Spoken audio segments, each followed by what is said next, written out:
Hello guys, welcome to my channel. तो ये video senior movie explanation series की part 2 video होने वाली है। तो अगर आपने इसके पार्ट 1 वीडियो को नहीं देखी हो तो लिंक आपको डिस्क्रिप्शन में मिल जाएंगे, आप वहां से उस वीडियो को देख सकते हो। तो बिना कोई देरी किए चलो आज की वीडियो स्टार्ट करते हैं। तो पिछले पार्ट में हमने देखा था कि मॉन आंट के झूठ से बहुत ही दुखी हो जाती है। इसके बाद वो आंट के बारे में भूल के फिर से इन्वेस्टिगेशन में जुट जाती है और मिस्टर प्रफान की बीवी उइपा से मिलने जाती है। और मिस्टर प्रफान भान्नावाडी के करीबी लोगों में से एक थे जिसकी मौत हो गई थी। तो उइपा को जब पता चलता है कि मॉन भान्नावाडी के मर्डर केस के बारे में जानने आई है, तब ये जान के वो मॉन को घर से बाहर भेज देती है। ऐसे ही बहुत दिन तक चलता रहता है। मॉन हर रोज वहाँ आती है और उइपा उसे घर के बाहर से ही भेज देती है। इसके बाद एक दिन मॉन चालाकी करके उसके घर में घुस जाती है। इसके बाद उइपा मॉन से बातें करते हुए उसे बताने लगती है कि मिस्टर प्रफान और भान्नावाडी रिलेशनशिप में थे, लेकिन सिंस भान्नावाडी रॉयल फैमिली से बिलोंग करती थी इसीलिए उन दोनों की शादी नहीं हुई थी। ये सब कुछ सुन के मॉन को याद आता है कि डॉक्टर सानेन ने उसे बताया था कि मिस्टर प्रफान की भान्नावाडी के सेक्रेटरी ओरान वर्ट के साथ रिलेशन था। और इस नाजायज रिश्ते के बारे में जब उइपा को पता चला तब मिस्टर प्रफान ने ओरान वर्ट को मार दिया। तो मॉन जब उइपा से बातें कर रही थी तब सीनियर मिस्टर प्रफान के लाइब्रेरी में छानबीन कर रहा था। तभी अचानक से मिस्टर प्रफान का भूत सीनियर के पास आके उसके ऊपर हमला करने लगता है। उधर मॉन को इस बारे में भनक लग जाती है और वो उइपा को छोड़ के लाइब्रेरी में जाती है सीनियर को बचाने। वहाँ जाके वो उसके पावर से देखती है कि वहाँ बहुत सारे भूत हैं। तो वो एक एक करके सभी भूतों को उसके पावर से डिसअपियर कर देती है। इसी दौरान अचानक से मिस्टर प्रफान का भूत मॉन के ऊपर हमला करता है। तभी सीनियर आके मॉन को बचाता है। तो उसे बचाते हुए वो दोनों एक दूसरे के बहुत ही करीब आ जाते हैं। तभी उइपा आके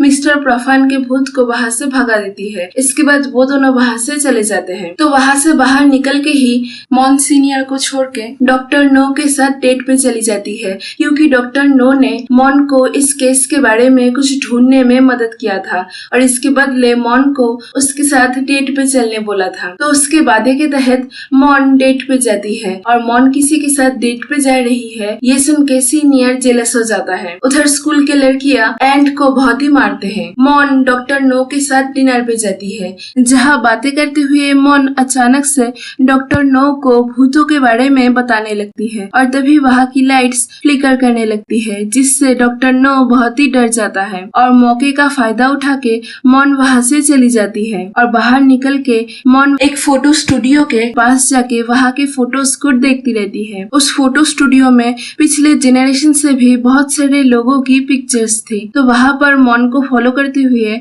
सीनियर भी आता है और उसे देख के मॉन उससे पूछती है, तुमने तब मेरे डिनर डेट के टाइम लाइट्स को फ्लिकर कैसे किया? ये सुन के सीनियर शॉक्ड हो जाता है और मॉन को कुछ भी नहीं बताता। तो इसका मतलब सीनियर मॉन और डॉक्टर नो के डेट से इतना जेलस हो गया था कि वो उन दोनों के डेट को खराब करने के लिए वहाँ चला गया था। इसके बाद वो दोनों एक दूसरे के साथ बातें करते करते मॉन के हॉस्टल में जाते हैं। तो मॉन वहाँ पहुँच के सीनियर को गुड बाय बोल के उसके रूम में जाने लगती है। तभी वो एक रूम से किसी की रोने की आवाज सुन के उस रूम के पास जाती है और वहाँ वो आंट को घायल हालत में देखती है। ये देख के वो आंट को बाहर ले जाती है और उसकी मरहम पट्टी करती है। इसके बाद वो दोनों फिर से पहले की तरह फ्रेंड्स बन जाते हैं और आंट मॉन को वापस पाके बहुत ही खुश हो जाती है। यहाँ बातें करते हुए मॉन आंट को मास्टर राती से दूर रहने बोलती है। ये सुन के आंट जब मॉन से इसका कारण पूछती है तब मॉन इसके जवाब में कुछ भी नहीं बता पाती। उधर हम उइपा को देखते हैं जो कि सुसाइड कर लेती है। अगले दिन मॉन उसके माँ को देखने हॉस्पिटल जाती है। वहाँ उसके साथ सीनियर भी जाता है। तो वो दोनों जब बातें कर रहे थे तभी डॉक्टर नो आके मॉन को बर्थडे विश करता है और उससे एक गिफ्ट भी देता है, जिसको देख के सीनियर बहुत ही गुस्सा हो जाता है और डॉक्टर नो को फिर से डरा के वहाँ से चला जाता है। आगे मॉन और सीनियर हॉस्टल में ओरान वर्ट के भूत को घूमते हुए देखते हैं। ये देख के वो दोनों ओरान वर्ट के भूत के साथ कम्युनिकेट करके उसे उसके मर्डरर को ढूंढने में उन दोनों की मदद करने बोलते हैं। तो ये जान के ओरान वर्ट की भूत उन दोनों को कुछ सिंबल्स दिखा के उन दोनों को लाइब्रेरी में जाने बोलती है। तो वो दोनों लाइब्रेरी में जाके वहाँ के बुक्स को देखने लगते हैं। तभी एक भूत आके मॉन के ऊपर ऊपर हमला करता है और वो भूत सीनियर को भी मॉन को हेल्प करने से रोक देता है। तभी एन वक्त पे मासोर मॉन की चीखने की आवाज सुन के लाइब्रेरी में आती है और उनके आने के बाद भूत मॉन को छोड़ देता है। तो मॉन को ऐसे देख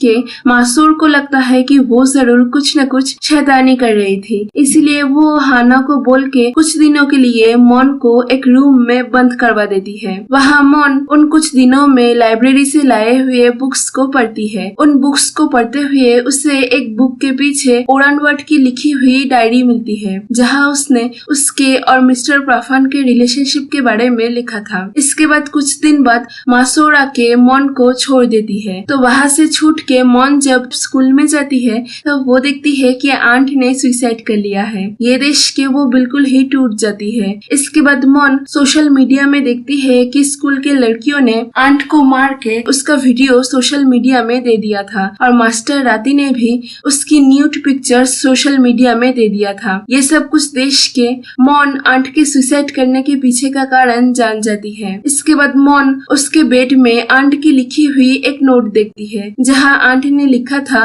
मॉन तुम कहाँ हो, मुझे अब तुम्हारी बहुत जरूरत है। ये सब कुछ देख के मॉन बहुत ही दुखी हो जाती है और आंट के मौत के पीछे जो लोग जिम्मेदार है उन लोगों को जेल भेजने का सोचती है। तो मॉन इस काम में सीनियर का हेल्प मांगती है और सीनियर भी राजी हो जाता है। इसके बाद सीनियर अपनी पावर से मास्टर राती को बहुत ही डराता है। तो मास्टर राती इतना डर जाता है कि वो घर में रहने के बजाय जेल में रहना प्रेफर करता है और पुलिस स्टेशन में जाके अपना गुनाह कबूल करता है कि उसने ही आंट के न्यूड पिक्चर्स को सोशल मीडिया में अपलोड किया था। इसके बाद पुलिस राती को अरेस्ट कर लेते हैं। राती के अरेस्ट होने के बाद मॉन चैन की सांस लेती है। इसके बाद एक दिन एक लड़की आके मॉन से माफी मांगती है आंट को बहुत ही परेशान करने के लिए। तो उसकी बातें सुन के मॉन आंट की तरफ से उसे माफ कर देती है। आगे मॉन और सीनियर फिर से उस स्विमिंग पूल में जाते हैं जहाँ वान्नावादी की मौत हुई थी। वहाँ जाके वो दोनों उन दोनों को इस केस के बारे में जो भी पता चला था उन सबको एनालाइज करके इस नतीजे पर पहुँचते हैं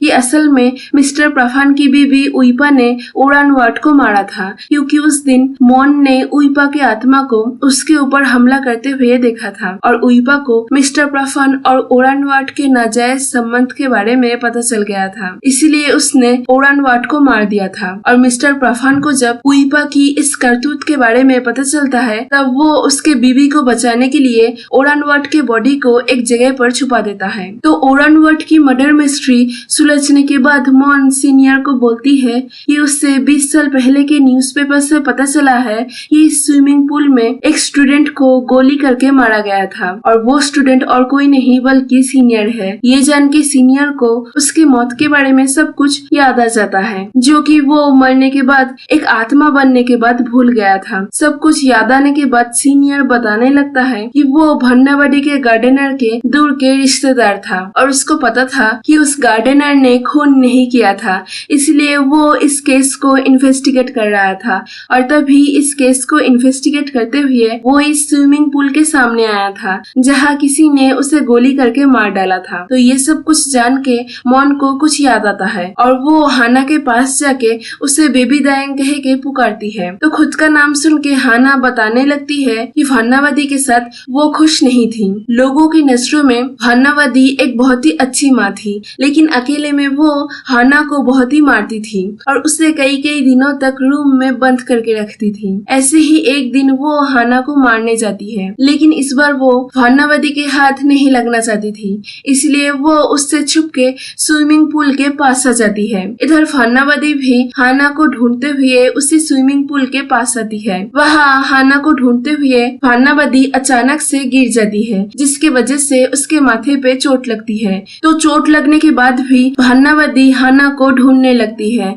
और दूर से हाना भन्नावादी को देखती रहती है और उसे देख के हाना को लगता है कि भन्नावादी एक डेविल है, इसीलिए हाना भन्नावादी को डेविल समझ के धक्का देके स्विमिंग पूल में गिरा देती है। लेकिन बाद में जब देखती है उसने किसी डेविल को नहीं बल्कि भन्नावादी को धक्का दिया है, तब वो भन्नावादी को बचाने की कोशिश भी करती है, लेकिन बचा नहीं पाती। ये सब कुछ बता के हाना बताने लगती है कि वो भन्नावादी के मौत के बाद से घुट घुट के जी रही थी, लेकिन अब वो पुलिस को सब कुछ सच बता देगी। तो हाना जब बातें कर रही थी तभी डॉक्टर सानेर आके हाना को बेहोश कर देता है और मॉन को बताने लगता है कि असल में उसका और भान्नावादी का नाजायज रिश्ता था। तो भान्नावादी को जब पता चला कि वो पहले से ही शादीशुदा है तब भान्नावादी बहुत ही गुस्सा हो गई और उसने डॉक्टर सानेर को उसकी बीबी और बच्चे में से किसी एक को मार डालने बोला। तो डॉक्टर सानेर बहुत ही सोच समझ के उसके बच्चे को चूज करता है और उसके बीबी को मार डालता है। तो हाना ही उसकी बेटी है और उसे पता चल गया था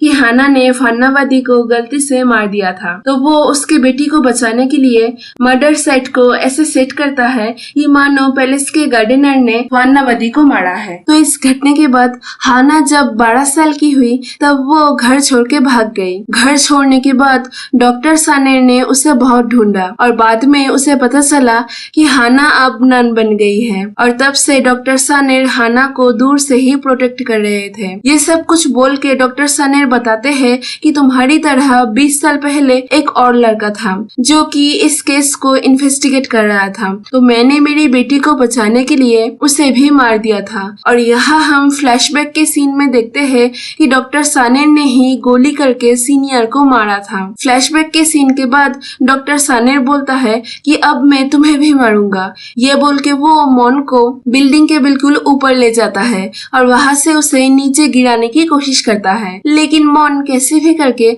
उसे धक्का मार के नीचे गिरा देती है। लेकिन इसके बाद खुद ही पैर फिसल के वहां से गिरने लगती है, लेकिन वहां से गिरते हुए सीनियर आके बीच में ही उसे पकड़ लेता है और उसे बचा लेता है। मॉन के बचने के बाद डॉक्टर सानेर फिर से उसे गोली करके मारने जाता है, लेकिन तभी डॉक्टर सानेर की बीबी की भूत, जिसको अब पता चल चुका था कि डॉक्टर सानेर ने ही उसको मारा था, वो आके डॉक्टर सानेर को धक्का देके नीचे गिरा देती है, जिसके बाद डॉक्टर सानेर की मौत हो जाती है। तो डॉक्टर सानेर के मौत के बाद सिंस सीनियर को उसके मर्डर का रिवेंज मिल गया था, इसीलिए उसके आत्मा को मुक्ति मिल जाती है और उसकी आत्मा देखते ही देखते मॉन के सामने ही डिसअपीयर हो जाती है, जो देश की मॉन बहुत ही दुखी हो जाती है। डॉक्टर सानेर के मौत के बाद भान्नावादी की मर्डर केस फिर से ओपन होती है और सब प्रूफ के बिना पर कोर्ट हाना को मेन मर्डरर घोषित करती है और गार्डनर को निर्दोष करार करती है। लेकिन सिंस हाना ने जब भान्नावादी को गलती से मार दिया था तब वो बहुत ही छोटी थी,